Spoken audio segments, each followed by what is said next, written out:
The first thing you guys want to do after you remove your parts from the bag is probably give it a wash down, dry it off, and maybe blow it off a little with the airbrush just to make sure all the dust is gone. That seems to work pretty well for me. And the next thing you want to do is to prime all your parts so your paint has something to stick to. Now for this project I've decided to try out Rustoleum Painter's Ultra Cover Primer. I bought this for around $4 at my local hardware store. And you want to watch out that you don't get too cheap of a primer, because I have seen instances where the primer has clumped up and it looks more like frosting than paint. And you want to try to avoid those primers, but I think this one is going to work just fine. Now I'm going to prime my parts while they're on the sprues. And yes, I do understand that once I take them off the sprues, you're going to have like tiny parts that are unprimed where it connects to the tree. But honestly, I think that'll be fine, because when I go over and I paint it, the paint will cover those spots up, and I'm not too worried about it. Alright, so first thing, whenever you're working with something like spray cans, I highly recommend getting a painter's mask. This thing is really good at blocking out all the fumes, and it's just so much easier to work with spray paints when you're not inhaling all this toxic stuff. So pick this up. I think it runs around $15 or $20 at the Home Depot.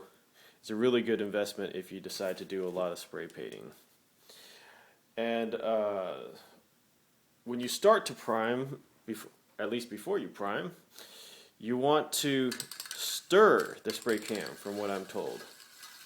I've read that if you shake the spray can, it starts to create bubbles inside the paint, and it might wind up on your parts, and you don't want bubbles. You want it to be as smooth as possible.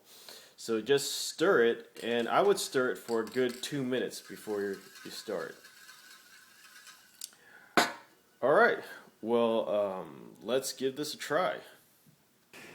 Okay, so I've been stirring my primer for around 2 minutes now. Make sure everything's nice and mixed. And you want to spray at around 6 to 8 inches away, and you don't want to spray directly onto the part. You want to spray a little bit off of the part and then move the spray can onto the part. And you don't have to do long bursts of sprays either. All you have to do is quick, controlled bursts.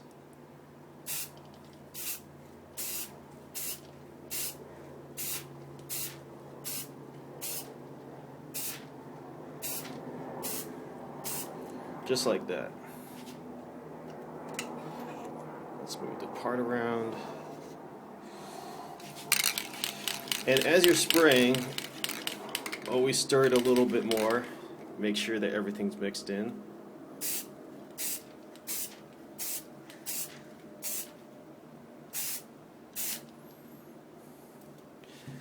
Okay. Let's move it over to there.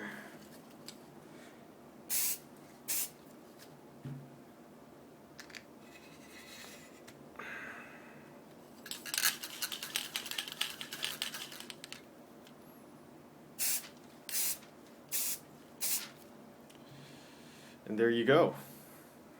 As you can see here, all of my parts are primed. And I have to say I'm pretty happy with the Rustoleum primer. If you can look at that part right there, you can see that all the panel lines are still there. It didn't clump up or cover any of the detail, and that's really important, because if you get a cheap primer that covers up that stuff, your model's not going to look very good. So that can, actually, I was able to cover my entire model with it, and I still have probably a quarter of it left over. So you get a lot of value for the money you pay.